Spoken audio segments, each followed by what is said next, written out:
Assalamualaikum Sobat Muslimah. Sobat Muslimah, khususnya warga Bandung, nah tos nitenan yen galian kabel di kota Bandung teh lumangsung di seueur ruas jalan. Proyek galian kabel ieu teh diharapkeun bisa ngajadikeun tatanan kabel leuwih rapih lamun diasupkeun kana jero tanu. Ngan hanjakal proyek ieu teh ngabalukarkeun ayana korban. Salah seorang warga nuker naik motor ngalaman kecelakaan tunggal di Jalan Taman Sari, Kota Bandung, kulantaran nabrak beton panutup liang galian kabel. Kejadian ieu jadi viral di media sosial. Kumaha tanggapan para wargi?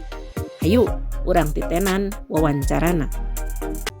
Proyek galian kabel yang diharapkan bisa membuat tatanan kabel semakin rapi menimbulkan korban. Korban mengalami kecelakaan tunggal akibat menabrak beton penutup lubang galian kabel. Bagaimana perasaan Anda? Ya, tentunya ini menjadi suatu kekhawatiran terutama bagi saya sebagai masyarakat melihat kondisi tersebut sehingga perlu adanya evaluasi. Perasaan saya sangat sedih sih ya. Saya miris juga gitu. Kok bisa gitu proyek pemerintah ya yang penggalian lubang itu untuk kabel kan ya bisa memakan korban. Cukup menyedihkan ya. Sebab itu tadi proyek yang digadang oleh pemerintah juga. Jadi ketika ada korban ya cukup menyedihkan.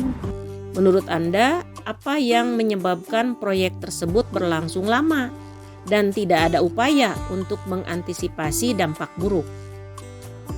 Menurut saya sih mungkin karena kurangnya komunikasi dan koordinasi ya antara pihak terkait seperti kontraktor, pemerintah dan juga masyarakat gitu. Harusnya ada kayak sosialisasi gitu. Kurangnya perhatian juga dari aware dari pemerintah ataupun hal yang lainnya. Kesiapan atau persiapan pada proyek yang kurang matang ya, ketika ada kendala tadi menghasilkan korban itu mungkin bingung ya penanggulangannya gitu. Mungkin itu yang jadi masalah dalam durasi ini proyek. Menurut Anda, apa yang seharusnya dilakukan supaya proyek galian kabel tersebut tidak memakan korban? Pertama harus dari regulasi pemerintah dulu yang diperkuat. Terus yang kedua juga ada seperti pelatihan mungkin ya dari orang-orang yang terlibat dalam proyek tersebut. Seperti bagaimana keselamatan kerjanya agar bisa lebih aman lagi. Lalu juga bagaimana dampaknya terhadap lingkungan, terhadap masyarakat. Sehingga masyarakat pun perlu diedukasi terkait hal tersebut. Dan bisa lebih mengefektifkan waktu mungkin ya melihat situasi mana yang seharusnya dikerjakan pada saat proyek itu sedang berlangsung. Oke, untuk itu pasti pengawasan ya pertama. Pengawasan baik dari yang petugasnya ataupun dari kitanya sendiri. Kemudian evaluasi rutin mungkin ya. Jadi memang harus diperhatikan ya perihal atributnya, kemudian tempatnya juga ya. Karena itu bagian dari tanggung jawab proyek itu sendiri gitu ya. Menurut Anda, apakah pemerintah harus bertanggung jawab atas permasalahan ini? Atau ini hanyalah permasalahan individu yang kurang hati-hati? Untuk hal ini, permasalahan tentunya tidak hanya permasalahan untuk pemerintah saja. Menurut pendapat saya pribadi, bagaimana bahwa permasalahan ini permasalahan bersama yang artinya tidak hanya kajian evaluasi untuk pemerintah saja, melainkan kita juga sebagai masyarakat mungkin perlu sama-sama untuk mencari solusinya bersama sehingga kita pun bisa tetap peduli terhadap lingkungan kita, terus pemerintah juga bisa menguatkan lagi apa-apa yang harus dipersiapkan dan apa-apa yang perlu dievaluasi. Memastikan semuanya itu berjalan dengan baik, dengan aman ya. Semua SOP-SOP-nya terpenuhi tanpa ada pihak lain yang kurang bertanggung jawab gitu ya. Menurut saya memang pemerintah juga harus ambil bagian untuk bertanggung jawab karena proyek yang dilaksanakan kan itu atas dasar persetujuan pemerintah ya. Jadi memang pemerintah harus ikut tanggung jawab dan memberikan edukasi lebih lanjut kepada pekerja supaya ya lebih berhati-hati gitu. Apa harapan Anda kepada pemerintah terkait dengan permasalahan ini? Semoga kedepannya pemerintah bisa lebih mengkaji ulang dan perencanaan yang matang juga ya untuk setiap proyek apapun sehingga tidak memakan korban lagi ke depannya. Untuk pemerintah ini harusnya ada pengawasan yang lebih, kemudian mengevaluasi, adanya meninjau ulang entah dari prioritas dan yang lainnya. Lebih mungkin diperhatikan lagi ya sebelum proyek dapat disetujui dan dilaksanakan, karena ketika kematangan pada persiapan proyek itu dirasa kurang, nanti hasilnya akan tadi menghadapi masalah-masalah yang seperti ini gitu. Dumasar karena kejadian ieu, pemerintah kudu ngalaksanakeun evaluasi sangkan kejadian anu sarua henteu kejadian deui. Kumaha Islam nyadiakeun solusi pikeun masalah ieu? Hayu urang titenan katerangan ti Ustazah. Tong hilap, like, komen, sareng bagikeun ka balarea. Bismillahirrahmanirrahim. Assalamualaikum warahmatullahi wabarakatuh. Sahabat muslimah yang dirahmati oleh Allah, beberapa waktu yang lalu dilakukan kegiatan pemasangan kabel di sejumlah ruas jalan di Kota Bandung. Proyek galian kabel ini kita kenal dengan istilah ducting infrastruktur pasif telekomunikasi atau IPT untuk merapihkan, menurunkan jaringan kabel udara di Kota Bandung demi estetika kota. Proyek ducting ini ternyata dikeluhkan oleh masyarakat karena menimbulkan kemacetan, jalan tidak kembali mulus ketika proyek beres, karena ternyata pihak kontraktor melakukan penutupan jalan yang tidak rapi. Kemudian ditambah lagi juga menyisakan sisa sampah bekas galian kabel yang menyebabkan kerawanan untuk terjadi kecelakaan bagi para pengendara.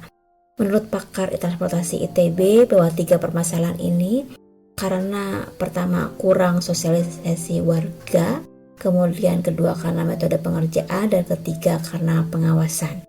Sahabat muslimah yang dirahmati oleh Allah, pengerjaan proyek ini membutuhkan dana yang tidak sedikit, bahkan direncanakan akan membutuhkan waktu 3 tahun ke depan dengan anggaran sekitar 313 miliar rupiah.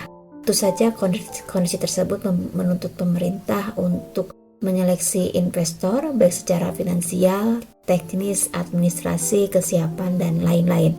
Pelaksana proyek ducting ini melibatkan berbagai macam perusahaan, diantaranya Badan Usaha Milik Daerah BUMD Kota Bandung, pihak swasta sebagai pelaksana proyek, serta investor untuk membiayai seluruh proyek sehingga tidak membebani APBD.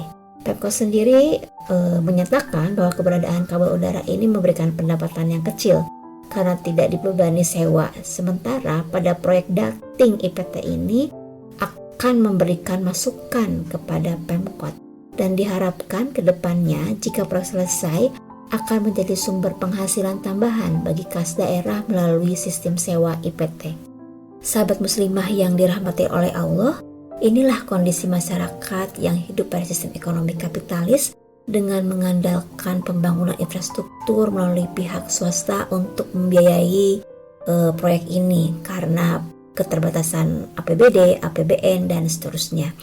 Negara hanya sebagai fasilitator dan tidak memiliki wewenang secara penuh dalam pengawasan dan controlling, terutama dalam tata kelola infrastruktur ini.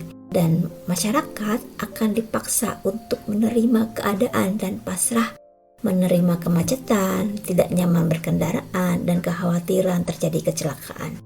Dengan dalih pemasukan dan tentu saja nyawa akan menjadi taruhannya. Sahabat muslimah yang dirahmati oleh Allah, kita teringat kepada pesan Khalifah Umar bin Khattab radhiyallahu anhu sebagai Amirul Mukminin, yang beliau bertanggung jawab sebagai pemimpin yang akan dimintai pertanggungjawabannya oleh Allah, bahwa beliau mengkhawatirkan selain nyawa manusia juga nyawa seekor keledai yang terperosok di wilayah Baghdad, Irak akibat jalanan yang tidak mulus. Sahabat muslimah yang dirahmati oleh Allah, dalam sistem Islam bahwa pembangunan infrastruktur ini dibiayai oleh Baitul Mal sebagai bagian dari sistem ekonomi Islam yang ditopang oleh sistem politik Islam. Negara tidak mengejar profit dan pemasukan dari proyek infrastruktur karena ini bagian murni pelayanan terhadap rakyat, riayah seunil umat. Karena fungsi penguasa adalah pengatur urusan umat.